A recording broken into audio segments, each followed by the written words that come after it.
Are you guys cutting hair on the side and wanting to make this your full-time career? I remember feeling the exact same way when I was working odd jobs and I was only able to cut hair at nights and on the weekend. It was a huge struggle for me to try and figure out how to make that transition because I knew this is something that I really love doing and I wanted to take this to the next level. After getting really serious with developing skills and treating this like a business, I was able to go full-time, I was able to get fully booked out, and now I do what I love every single day. Why are we the sickest brand in the world? In the simplest terms, sota. Sota, sota, sota, sota.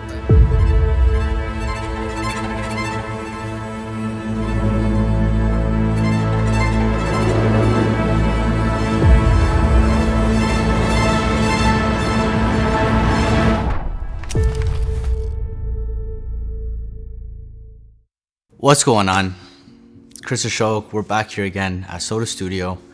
On today's episode, we wanted to talk about how to take this profession and go from doing it part-time to going full-time. What this discussion is really going to be about is how this isn't just a hobby. Of course, it starts off that way, but you eventually want to turn this into a business and start treating it like a business. A couple of things I want to touch on is how you should initially be looking at it to begin with, and how to transition that thought into something that's more sustainable, something that's going to bring you more success, and really just figure out and be real with yourself whether or not this is something that you want to dive into, because it's not something that comes easy. It's not something that's light. Obviously, there's a lot of work that goes into it, but that's with anything in life. Like, you've always heard nothing good in life comes easy, and I think the same applies here. To begin, I think what you're going to want to do is look into the craft, figure out if this is the path you want to go down, because you need to understand that there are long hours involved, there is a lot of studying involved, there is a lot of commitment and dedication involved. And if you're willing to go through that grind work, at first it's going to be very tough because it's hard to start off making a lot of money doing this. There are obviously ways that you can speed up this process by understanding marketing, understanding different business skills, advancing your skill set. And all of these things need to be elevated at the same time, which is the hard part. I've seen a lot of times where a lot of really talented barbers may be very strong with their skills, but they lack in being able to promote those skills, which is inevitably how you're going to gain a clientele. Whichever route you want to take, whether you want to go down the education route, whether you want to be behind the chair, in either which way you choose to go about it, you do need to learn how to market yourself. I've seen it happen multiple times with people I've worked with that are very, very good at cutting hair, but they don't see the importance in putting that out there in the right way. And a result of that is not being busy with education, not being busy behind the chair. So that's something you really need to consider. The way I would approach this is, first of all, you need to figure out if this is something you enjoy doing, if this is something that you see yourself doing for a very long time, because there are many pros to this career, but obviously there are some things you're gonna have to deal with along the way as well. Initially, when I was in school and coming to the realization that I was probably gonna head towards that corporate route and work that 9-to-5 job, I told myself that doesn't really feel like something I want to do. At that point, I was already interested in fashion and hair, and I had thought about the idea of going into barbering full-time, thinking to myself very naively, like, I don't want to work a 9-to-5, like, I'm gonna be bored, I don't want to sit at a desk. But funny enough, you come to realize that you have to work 24/7. It was a tough challenge because I was in school. I knew what this conversation was gonna be like with my parents if I had fully decided this is really what I want to do. So for me, a lot of the struggle came from family pressure. For everyone else, it's gonna be slightly different, but at the end of the day, we're all asking ourselves the same question, and that is, are we ready to make this next step in our career? Be real with yourselves. Ask yourself if you're ready to make that commitment, if you're willing to step up to the plate, if you're going to develop that work ethic, because so much of it is going to be needed to make this happen and to be successful.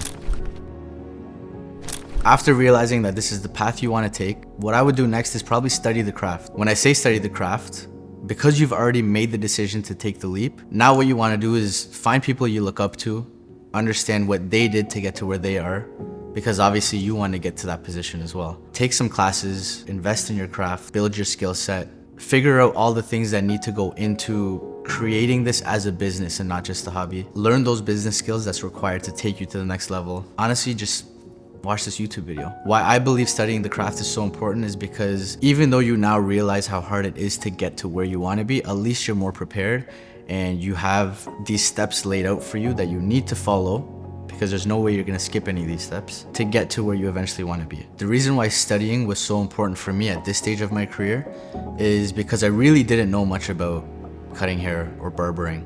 I think it was only when I decided to take it seriously is when I did a lot more research. Now that I had people to look up to, it gave me a goal to strive towards. It helps you with envisioning what you want for yourself and preparing yourself for that. I think it helped me greatly when it came to transitioning from cutting hair part-time to now going full-time, because I knew exactly what steps I needed to take. I knew they were going to be challenging, but at least I knew what steps had to be taken. Pay attention to what you need to do. Pay attention to what it takes to get there.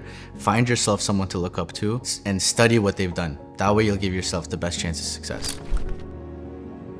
As passionate as you may be, as creative as you are, we all know that in this world money matters, and that's something to consider when you make this jump in your career. One thing to keep in mind, initially when you start off, it's very difficult to make money. I mean, for one, you probably don't have that much of a clientele because you were doing it part-time. Now you want to transition to full-time, work 5 days, fully book out your schedule. It's probably not going to be possible initially. But I think the key is just staying patient, believing in yourself, putting in the work. Just put your head down and grind. One day you'll look back up and you'll be happy that you did that for yourself. Again, keep in mind that your finances are not going to be great right away. And I think that's why this profession sees so many young professionals come into it, because they're coming into this career at a point where they don't have that much financial burden. They don't have a family to support.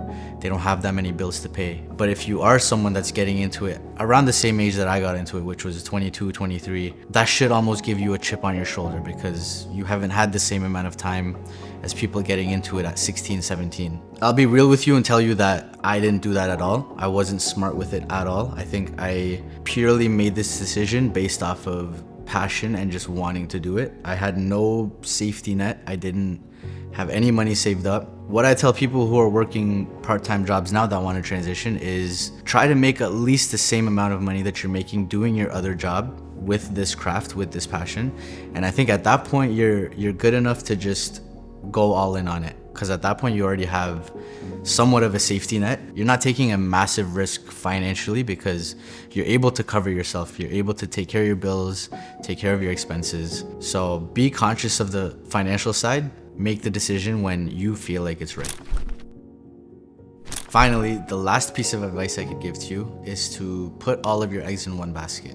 When I say put all your eggs in one basket, what I mean is it's gonna take a lot of sacrifice. You're gonna have to miss a lot of family time, time with friends, time where you're gonna just have to lock in and focus and dedicate yourself to this journey of your life where you should be expecting a lot of growth. It's not gonna come easy, but nothing good in life ever does. But I think it will be worth it at the end if you can strategically take these steps, put in the time. Like, there's a reason why people after making great efforts will always say I put my blood, sweat, and tears into it, because it really does mean that. The same things happened to me. I think I went through that period where I was ready to jump into it, and all I was doing was envisioning the end goal without thinking about the middle stage, thinking about the stage where you grind. I think looking at it from that perspective allows you to be more grateful for this journey. I think it allows you to be more focused, and also it allows you to just enjoy the process. You're not just meant to